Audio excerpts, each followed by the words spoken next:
What's happening, folks? Back with another reaction, back with some more Peter Gabriel, and we're returning to the One, or the Car album, 1977, and the next track is Slowburn. It's written as one word, sometimes you see it written as two words or even two hyphenated words.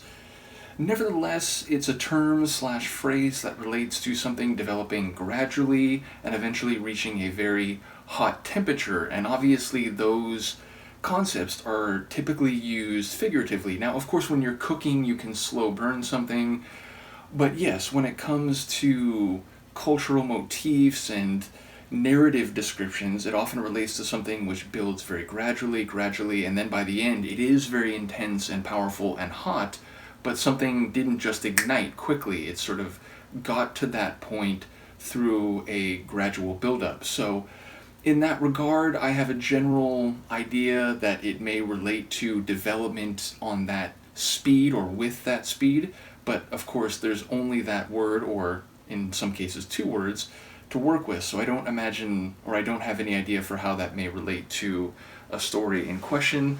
Let me see what I can pick up on a first listen. I apologize, I'm a little distracted by the very silly Luca below me. This is Peter Gabriel, the track is Slowburn, and it's from his 1977 One, or Car album.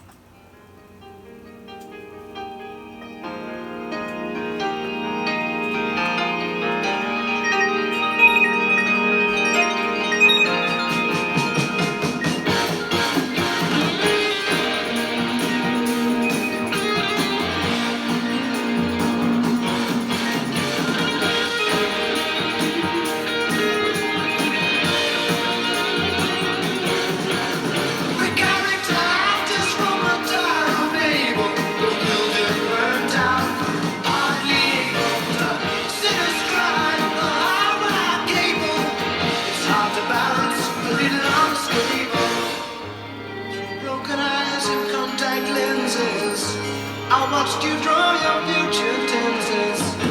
See kisses of flame blow out of your lips. Your back telling me you're apocalypse. But don't get me wrong, I'll be strong when the soul burns sunset come along. You got to stay the night. I gotta think that you're right.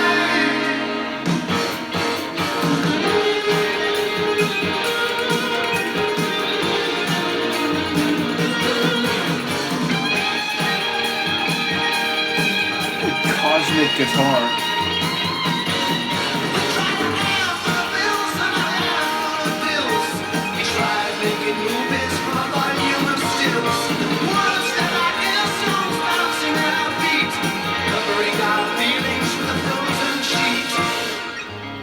Chance to move out, take a shot.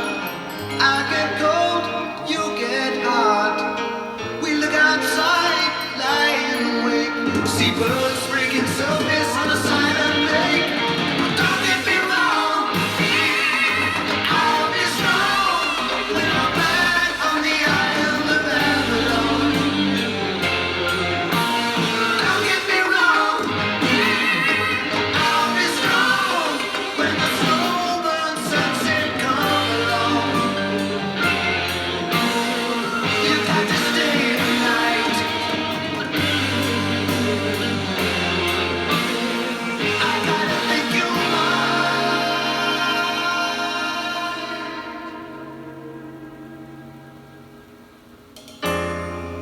Don't try to make it easy. It'll cut you down to size. Darling, we got trust in something. We're shooting down our spine.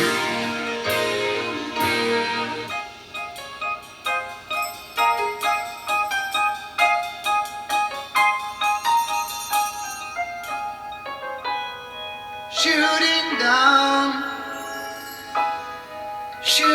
down our spine.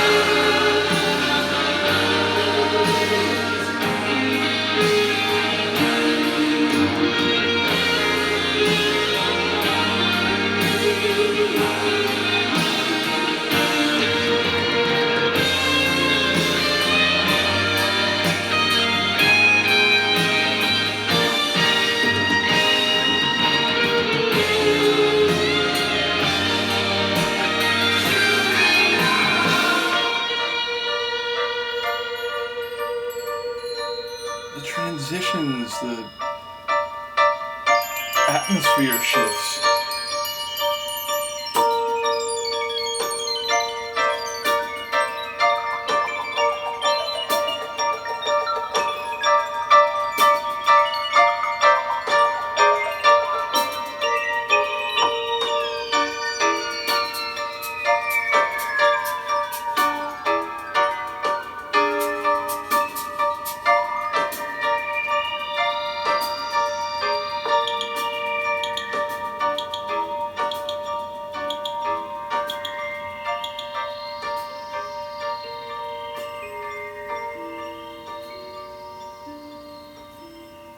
So many things going on in there sonically. I mean, right at the end, I thought I was hearing xylophone and a little percussion rhythm, which almost sounded like a cricket.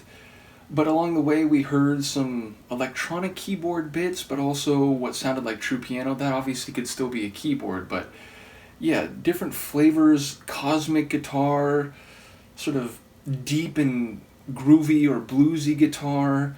And it didn't seem sonically so much like a slow burn because it really ramped up in the intensity somewhat quickly. But talking about the slow burn of a sunset and staying the night, so my initial inclination is to think that it relates to a night between people romantically or indeed intimately, maybe physically intimately, but also some lines that, again, I don't remember them all. That's one of the things when I go through a song on a first listen that has a lot of quick lines with clever phrases and so on. By the time I get to the end, some of them fade away because I'm thinking about the sonics and other lines that came later, but there's a line about something paying bills or taking pills, but then making a movie from stills, like still images, and then covering your emotions with a frozen sheet. So it feels like there was some not only clever rhyming, but playing around with concepts that sound like they're beyond the idea of a passionate slow burn night between people where you build up to this hot intensity. So I don't really know how all the lyrics stitched together, but again, they felt well crafted, well written, clever in some ways.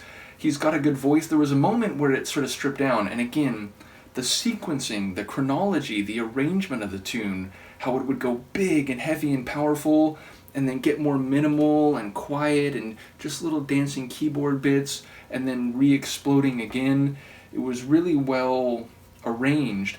But there was a moment where he was singing and it reminded me, like, man, he almost sounds like Phil Collins here. And again, knowing a bit of the history of Genesis and the way that Phil stepped in when Peter left the group, it was amusing to me in the sense that, like, man, like, this feels like it could be a Genesis tune from the period where Phil was actually the lead singer.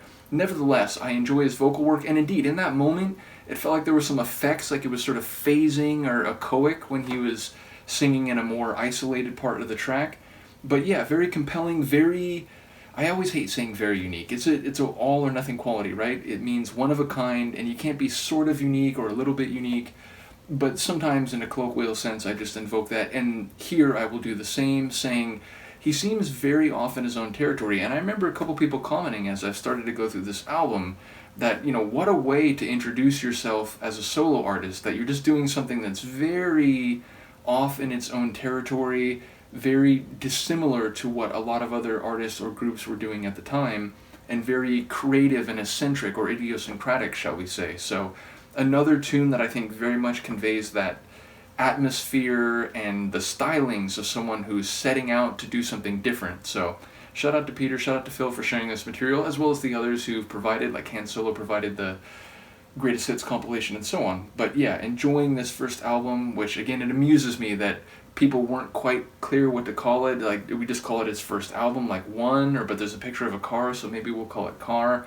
In any case, looking forward to going through the rest of it. Let me know what you think of this, and I will see you next time. Peace.